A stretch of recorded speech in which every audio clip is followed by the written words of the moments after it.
Itu Bu Gubernur, Anda pemimpin wilayah. Tidak boleh ada yang keluar dari kendali Anda. Satu. Yang kedua, daerah Anda itu sangat koyak. Sebagian perhatian dunia, terutama yang unsur mainingnya, itu mengarahkan ke sana, ke Weda, ke mana lagi segala macam. Saya kalau bertemu dengan orang-orang politik yang datang ke saya, rata-rata memang seperti Bang Akbar. Cuman saya bertanya, apa itu politik? Ada yang datang memberikan pendapat bahwa yang saya lakukan salah, begini salah, begitu salah. Bahwa ini politik, ibu tidak bisa seperti ini politik. Yes. Saya bertanya, apa itu politik? Apa itu politik, Bang Akbar? Politik adalah pengelola kepentingan. Dan pada bagian itu Anda secara sadar. Makanya saya tanya tadi. Bagi saya politik itu mungkin politik menjadikan saya sebagai pemimpin gubernur.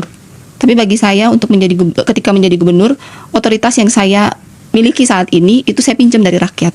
Yang menjadikan saya gubernur itu adalah rakyat. Jadi yang harus saya layani itu adalah rakyat. Keberhasilan saya itu ditentukan ketika harapan mereka itu bisa saya realisasikan menjadi kenyataan. I know it sounds cliche, but kemudian dasar dari semua ini adalah rakyat. Saya ada di sini karena saya diperjuangkan oleh mereka tanggal 27 November ketika Nji coblos. Dan ketika saya dilantik, tugas saya memperjuangkan harapan yang mereka titipkan ke saya.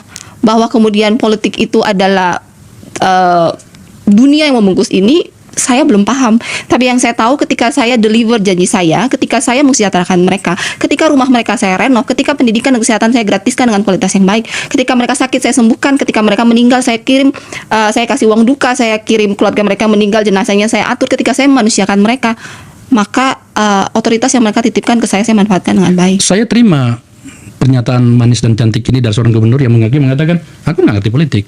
Tapi Ibu Gubernur, saya sedang mencoba untuk berkenalan dengan lebih jauh dan menyampaikan beberapa hal yang saya pahami. Jelek-jelek begini, abang udah cukup lama juga di politik ya. Senior dong. Enggak juga. Kan orang baru. Nah, tapi pada bagian itulah kemudian saya ingin mencoba untuk mengulik pikiran seorang Sely Cuanda yang hari ini tiba-tiba menjadi pahlawan, tiba-tiba menjadi orang yang disukai. Politik nggak bekerja seperti yang you bayangkan, Mem.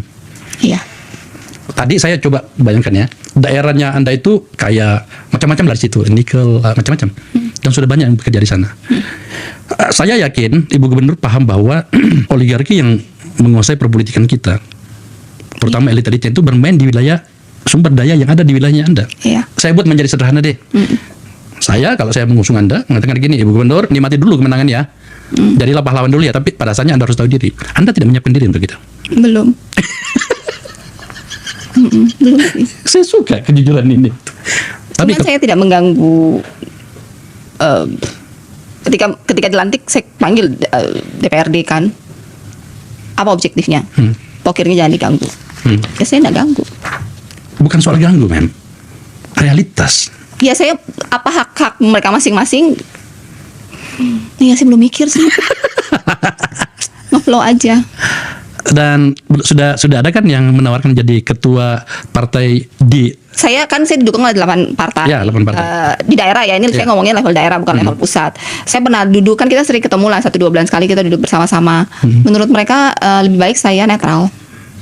Saya bertanya ke mereka, menurut bapak-bapak, karena semuanya bapak, cuma ada satu ibu, mendingan saya apakah saya perlu masuk salah satu. Mereka memilih saya netral sehingga koalisi ini lebih solid. Dan yang tadinya juga oposisi kan kita juga sekarang bekerjasama dengan baik sih. Saya bekerjasama dengan baik dengan semua. Saya harus sedikit lebih soft ya mengejar Ibu Gubernur yang luar biasa ini karena ada pengakuan bahwa ya saya belum pikir segala macam. Tapi ya tadi saya sampaikan saya harus mengirim sinyalnya sesegera mungkin. Dan pada saat itu terjadi, saya tidak yakin gelar pahlawan tanda petik orang yang mereka cintai itu masih melekat. Anda tampaknya mulai menyukai ya peran-peran sekarang ini ya, mulai tampil kemana-mana. Untuk bisa berhasil saya harus menikmati proses 5 tahun ini. Jadi saya renew my mind untuk menikmati. Saya menganggap ini sebagai suatu pekerjaan yang harus saya nikmati, punya target yang harus saya selesaikan, dan saya harus berhasil dalam 5 tahun ini. Coba kita lihat pencapaiannya Ibu Shirley ketika kemarin. Ini ya, 51%. Luar biasa. Ya. Bahwa ini adalah efek dari ketokohan Pak Ya almarhum. Iya. Almarhum sebelumnya sudah 40%. Iya, iya. Dan menurut saya luar biasa ya. Waktu itu ada yang meragukan bahwa either saya akan turun atau saya akan naik. Sebenarnya saya stagnan sampai kemudian debat kandidat, karena banyak yang kemudian menghormati dan menyukai almarhum tapi tidak percaya bahwa saya bisa menggantikan almarhum. Saya rasa itu, makanya tadi saya kejar pada bagian itu. Oke, kita bergerak ke depan, Ibu Gubernur. Di sini ada yang namanya Negara Institute ya. Saya membuat itu setelah saya gagal masuk lagi ke DPR, dikalahkan oleh 2 istri bupati. Dan riset kami yang pertama di sini adalah bagaimana perpolitikan kita dikangkangi oleh oligarki dan dinasti. Apa pandangan Anda menyangkut oligarki dan dinasti? Saya belum punya pandangan khusus sih. Saya buat menjadi lebih sederhana. Oligarki adalah tentakel kekuasaan. Tentakel itu tangan-tangan setan kekuasaan yang merambah segala sektor, termasuk sumber daya, fasilitas politik segala macam. Atas nama ada oligarki politik dan oligarki ekonomi. Hari ini oligarki ekonomi yang menguasai ya.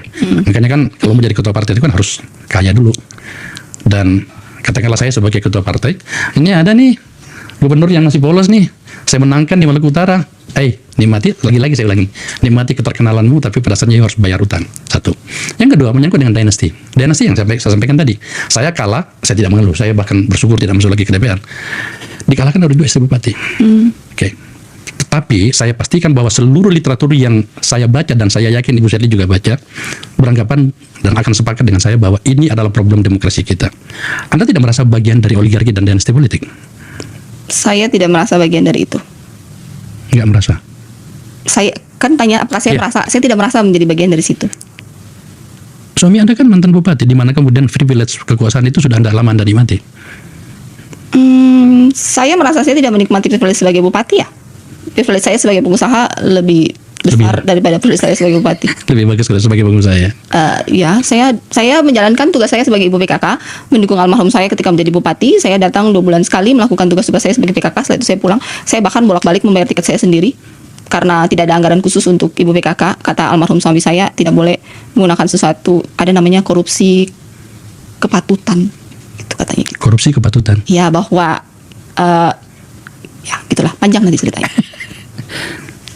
Itu yang saya maksud ya. Jadi kenapa? Kalau ditanya apakah saya menggunakan fasilitas saya sebagai istri bupati, saya tidak pernah memanfaatkan fasilitas saya sebagai bupati, karena saya bersyukur fasilitas saya sebagai pengusaha lebih, bahkan fasilitas saya sebagai pengusaha lebih dari fasilitas saya sebagai gubernur. Saya akan masuk ke situ nantinya pada bagian-bagian akhir. Kita bicara dulu tentang bagaimana perilaku kekuasaan ini bekerja ya. Saya pastikan Ibu Gubernur, bukan cuma Anda yang saya tanya seperti ini. Semua tamu-tamu saya tanya seperti ini. Karena itulah forum ini berada. Dan itu adalah tanggung jawab kita.